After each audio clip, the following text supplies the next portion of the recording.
आपके बाकी विचारों को हम सम्मिलित करेंगे। मनोज काका समाजवादी पार्टी के प्रवक्ता हैं।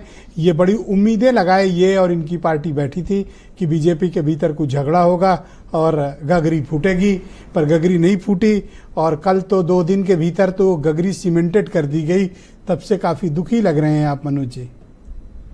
नहीं, एक तो यह है कि जो आपने बात कही कि हम बड़ी उम्मीदें लगाए रखे थे। हम लोग समाजवादी लोग हैं और समाजवादी लोग किसी के घर में किसी तरह का कोई कलह हो, विवाद हो, झगड़ा हो, इसकी उम्मीद नहीं लगाते हैं। लेकिन समाजवादी लोग ये उम्मीद जरूर करते हैं कि किसी के घर में, परिवार में, समाज में, देश में जो कमजोर तबका हो उसका हक दिया जाए। हालांकि जिस संगठन पर आज आपने बहस रखा है वो 1925 से उसका इतिहास यही रहा है कि जिस मुल्क को आज़ादी हमारे अनगिनत बलिदान देने पर मिली, उस मुल्क के तिरंगे पर भी अगर किसी संगठन ने सवाल खड़ा किया इस देश में, तो उसी आरएसएस के लोगों ने, गोलवलकर ने सवाल किया कि ये जो इसमें 3 रंग है बड़ा अशुभ है। लेकिन देश का भला कि हमारे प्रथम गृह मंत्री पटेल जी ने कहा कि नहीं, अब इन्हें इतना ही पता नहीं है कि 3 तो हमारे आराध्य देव हैं, ब्रह्मा विष्णु महेश। तो और जिन लोगों ने आजादी के 52 साल तक तिरंगा नहीं फहराया, उनसे हम कौन सा ज्ञान लेंगे?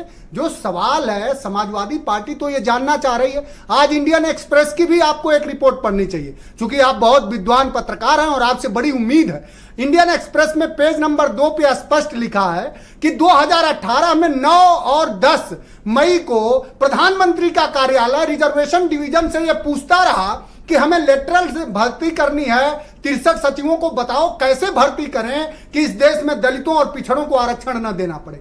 2 दिन में पूछा गया कि जल्दी बताओ। तो ये देश आपके माध्यम से ये भी जानना चाहे कि आरएसएस, भारतीय जनता पार्टी, योगी आदित्यनाथ, जो अभी 69,000 शिक्षक भर्ती में साबित ही हो गया है कि ऐसा घर है, ऐसा समाज है, ऐसा संगठन है जो दलितों पिछड़ों का आरक्षण देना नहीं चाह रहा। और अखिलेश यादव जी की कही हुई बात तो सिद्ध हो गई कि जब आप आरक्षण देना नहीं चाह रहे हैं तो इट मीन्स कि आप संविधान खत्म करना चाह रहे हैं, आप मनुवाद लाना चाह रहे हैं, आप ऐसी व्यवस्था लाना चाह रहे हैं कि कुछ जातियों का वहां वर्चस्व बना रहे। एक सवाल लेते हैं, जो काम दिल्ली वाले नहीं कर सके वो आरएसएस के एक टॉप लीडर ने 2 दिन के भीतर करके दिखा दिया, झगड़ा खत्म।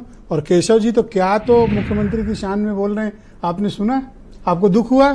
नहीं, देखिए, तो आप तो ऑफर लिए घूम रहे थे उनके लिए। अरे हम लोग तो हमेशा ऑफर उनको इसलिए राष्ट्रीय अध्यक्ष जी ने दिया था कि चूंकि वो मानते थे कि पिछड़े तबके से हैं, हो सके अगर इनका कल्याण वहां नहीं हुआ तो हम लोग ऑफर दे करके जो उनकी मन स्थिति थी उसका ठीक करना है। और आरएसएस का चाहे जितना कीर्तन, चाहे जितना आप जानते हो, लेकिन ये देश जानता है कि आजादी के नायक पूज्य गांधी के हत्या में भी कौन सा संगठन था। निश्चित रूप से आरएसएस का नाम काम तो बड़ा किया कि मिला दिया। अरे सुनिए साहब, दोस्ती करा दी। अब सुनिए तो साहब, उस आरएसएस की आप इतना गुणगान क्यों कर रहे हैं जो आरएसएस पूज्य गांधी के हत्या का आरोपी रहा हो, जिसने ये कहा हो कि नहीं, हमारे पे जो ये प्रतिबंध लगाया सरदार पटेल ने 1948 में, कहा कि हम कभी राजनीति नहीं करेंगे साहब। और आज एक भारतीय जनता पार्टी के साथी आपके मंच पर ही कह रहे हैं कि बीजेपी स्वयं एक केवल अनुसांगिक संगठन है आरएसएस का। हाँ, तो सही उन्होंने साफ साफ कहा। हाँ। अब ये बताए, अब बीजेपी ये बताए, और ये भी एक्स्ट्रा टेरिटोरियल अथॉरिटी। अब धन्यवाद। एक तो चीज आप सीधे आरएसएस बाद में, अब सुनिए साहब, अब हो गया, अब नेक्स्ट राउंड में खत्म कर रहा हूं। अब बीजेपी ये बताए कि वो आरएसएस के मनुवाद से चलेगी कि बाबा साहब के संविधान से चलेगी। बहुत धन्यवाद आपका। मैं